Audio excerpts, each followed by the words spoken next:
कानी बहू।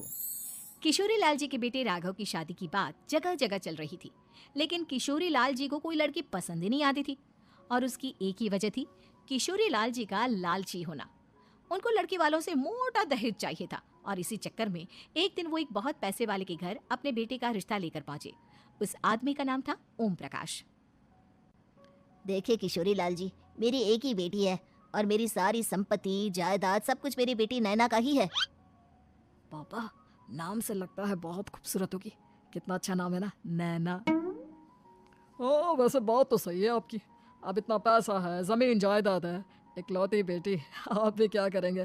सब कुछ उसे ही देंगे ना। बिल्कुल ठीक पहचाना आपने। बस बेटी की शादी और सारी जायदाद उसके नाम। पापा, बिना देखे हाँ कर दीजिए ना। इतना अच्छा रिश्ता फिर कहाँ मिलेगा? माला माल हो जाएंगे हम। मैं अपनी बेटी को बुलाता हूँ।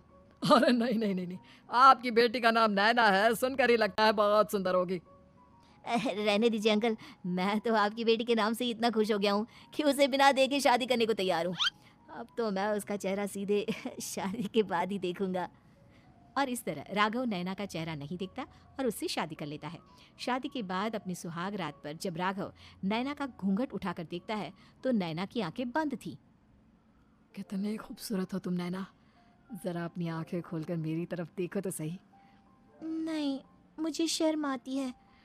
अरे मैंने तुम्हें शादी से पहले भी नहीं देखा, और अब अगर तुम आंखें खोलकर मुझे देखोगी भी नहीं तो मुझे अच्छा कैसे लगेगा? इससे पहले कि नैना अपनी आंखें खोलकर राघव की तरफ देखती, अचानक से लाइट चली गई और राघव नैना को पूरी तरह से देख भी नहीं पाया। अगली सुबह नैना राघव के लिए नाश्ता बनाकर लेकर आई। अरे ये क्या, आधा पराठा सीका हुआ है और आधा बिल्कुल कच्चा। ये तुमने क्या किया नैना? बहू, तुमने क्या आधा पराठा तवे से नीचे लटका कर रखा था, जो आधा सिका है और आधा कच्चा? मुझे जितना दिखेगा उतना ही तो सीखूंगी ना पापा जी। जहाँ जहाँ मुझे नजर आ रहा था वहाँ मैंने सीख लिया, और जहाँ जहाँ नहीं दिखा वहाँ कच्चा रह गया होगा। इसका क्या मतलब है? ये कैसा मजाक कर रही है तुम?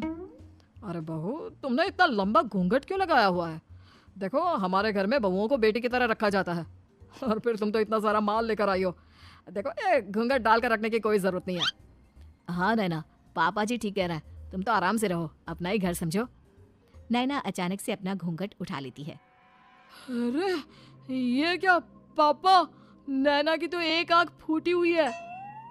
नाम से नैना, लेकिन ये तो कानी बहू निकली। मेरे साथ धोखा हुआ है, धोखा।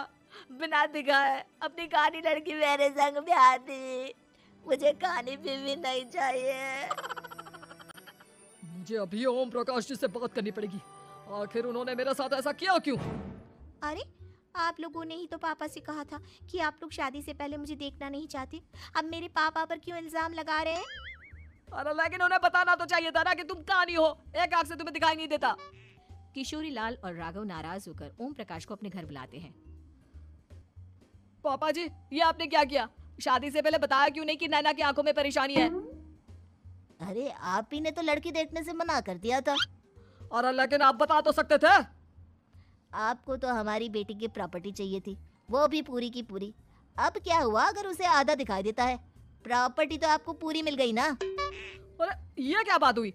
मेरी शादी प्रॉपर्टी से नहीं, आपकी बेटी से हुई है। अब ये तो पहले सोचना चाहिए था, तब तो मेरी प्रॉपर्टी देखकर तुम्हारी जुबान लप लपा रही थी। लेकिन मैं कानी लड़की को अपनी बीवी बनाकर नहीं रख सकता।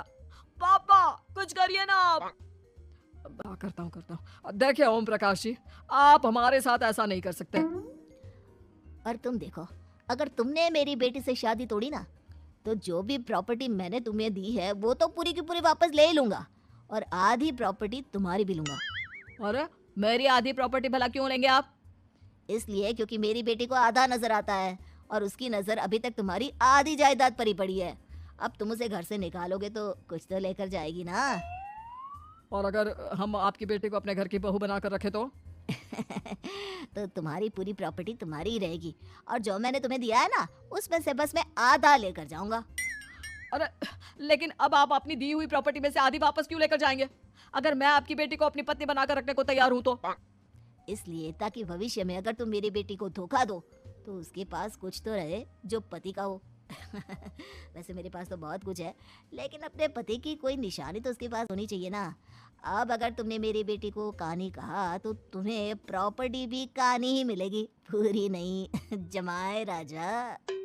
किशोरी लाल और राघव समझ चुके थे कि वो बुरी तरह फंस चुके हैं और अब उनके पास वहां से निकलने का कोई चारा नहीं है। अब समझ में आया ना, लालच बुरी बला होती है। एक तो तुम्हें प्रॉपर्टी मिली, ऊपर से बीवी मिली, उसमें तुम्हें नखरे भी दिखाने हैं। आए बड़े, चुपचाप बैठो दोनों। कुछ दिनों के बाद नैना राघव की कार लेकर बाजार घूमने निकलती है और जब कार लेकर वापस आती है, अरे, ये क्या? एक तरफ से मेरी गाड़ी पूरी खराब हो चुकी है। लगता है तुमने मेरी गाड़ी को किसी दूसरी गाड़ी के साथ एक्सीडेंट किया है। अरे अरे, कितना बड़ा नुकसान कर दिया तुमने बहू। वो क्या है ना पापा जी, मुझे एक आंख से दिखाई नहीं दे रहा था, सामने से गाड़ी आ रही थी। मुझे तो सिर्फ आधा ही दिखाई दिया और वो गाड़ी मेरी कार से रगड़ते हुए निकल गई। अब मैं क्या करूं बताओ? आप इसे ठीक कराने के पैसे कौन देगा? तुम्हारे पापा। तुमने मुझसे इस तरह से बात की? अभी रुको। नैना राघव की शिकायत ओम प्रकाश को कर देती है। देखो राघव, अब जो मेरी आधी प्रॉपर्टी तुम्हारे पास थी ना, उसमें से आधी और मैं लेकर जाऊंगा, क्योंकि तुमने मेरी बेटी को डांटा। अरे नहीं नहीं पापा जी, गलती हो गई, माफ कर दो। गलती की तो कोई गुंजाइश ही नहीं। अगली बार मेरी बेटी को डांटा तो बची हुई आधी में से आधी और ले जाऊंगा। लालच के चक्कर में हम दोनों ने बहुत बड़ी गलती कर दी बेटा। एक तो तुम्हें कानी बहू मिली और ऊपर से जो माल मिला वो भी काना। इस तरह राघव की हर एक गलती पर ओम प्रकाश उसकी प्रॉपर्टी का आधा आधा हिस्सा लेकर अपना सारा माल वापस ले गया और राघव को कानी बीवी से काम चलाना पड़ा। भाई लालच वाकई में बुरी बला है।